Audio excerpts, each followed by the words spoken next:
कहानी कृष्ण भगवान की बाल लीलाओं की है।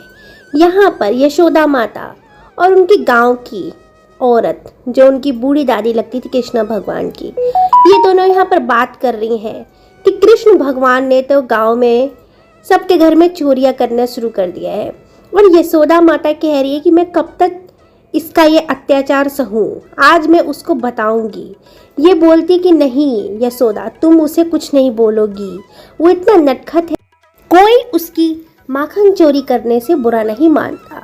सब तो मन ही मन यही चाहती है कि वो उसके घर आए चोरी करे, और वो बहुत ज़्यादा प्रश्न होती है और ऊपर ऊपर तुमसे शिकायत करती हैं। यशोदा बोलती हैं आज मैं उसे बताऊंगी, घर आने तो दो। ये बोलती है ना ना, वो बच्चा बहुत मासूम है, उसको देखकर दिल खुश हो जाता है हम सबका, तुम उसे डांटोगी ना और ना मारोगी। फिर यशोदा जी इनकी बातें सुनकर थोड़ा शांत हो जाती है, कोई बात नहीं। और ये दोनों कृष्ण भगवान के बारे में ही बात करती हैं।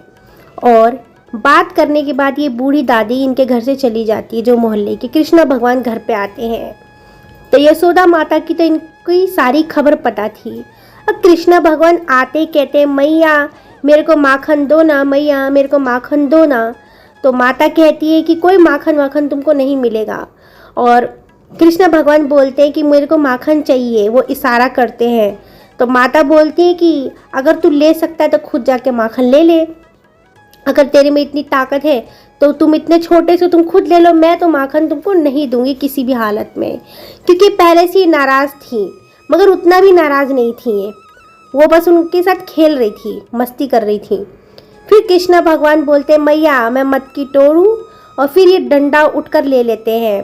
और यह यशोदा माता कृष्ण भगवान पर बहुत ज़्यादा गुस्सा रहा करती थी, क्योंकि ये पूरे गांव में घूम घूम कर मतलब ये दिखाते थे कि इनकी मैया इनको माखन नहीं देती है, और वो इसीलिए इनको माखन नहीं दे रही है कि तुम तो गांव भर में घूम कर माखन खाए हो, तो अब कौन सा माखन मुझसे मांगने आए हो। और उनको लगता था बहुत ज़्यादा हमारा बेइज्जती हो रहा है इस बच्चे की वजह से, और ये इनसे बहुत ज़्यादा प्यार करती थी। वो सोच रही कि वो नहीं तोड़ पाएंगे, और यहाँ पर भी चढ़ रहे तो बोलते मैया मैं मटकी तोड़ूं, मैया मैं मटकी तोड़ूं। और वो कह के माँ को चिढ़ा रहे हैं, और माँ बोलती हाँ हाँ तोड़ दे मटकी। वो सोच रही कि नहीं तोड़ पाएगा, कहते ही देर नहीं कि उसने मतलब कृष्ण भगवान जी ने मटकी तोड़ दिया।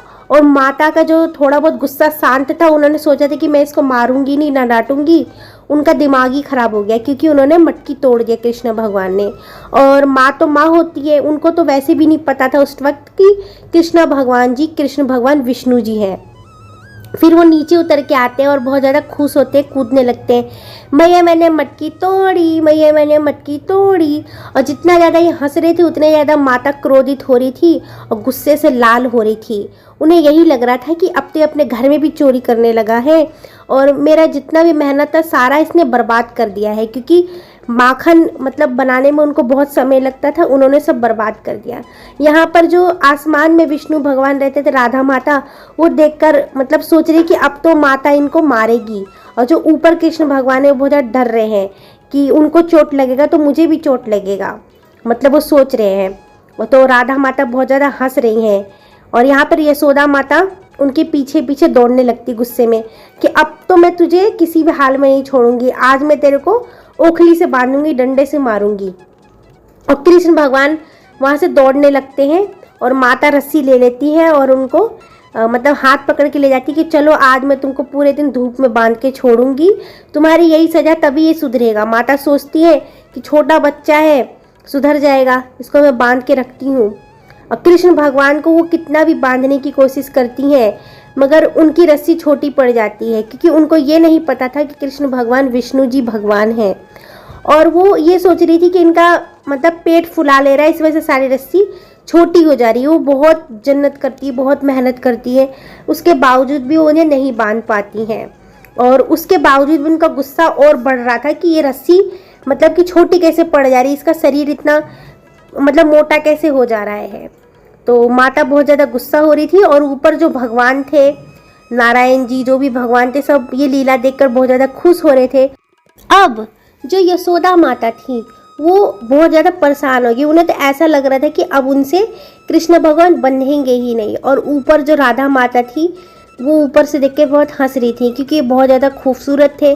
तो जो ऊपर भगवान रहते थे वो भी इनको देखकर बहुत ज़्यादा खुश होते थे, और नारायण भगवान की सारी लीला देखकर बहुत ज़्यादा हंस रहे, प्रश्न हो रहे।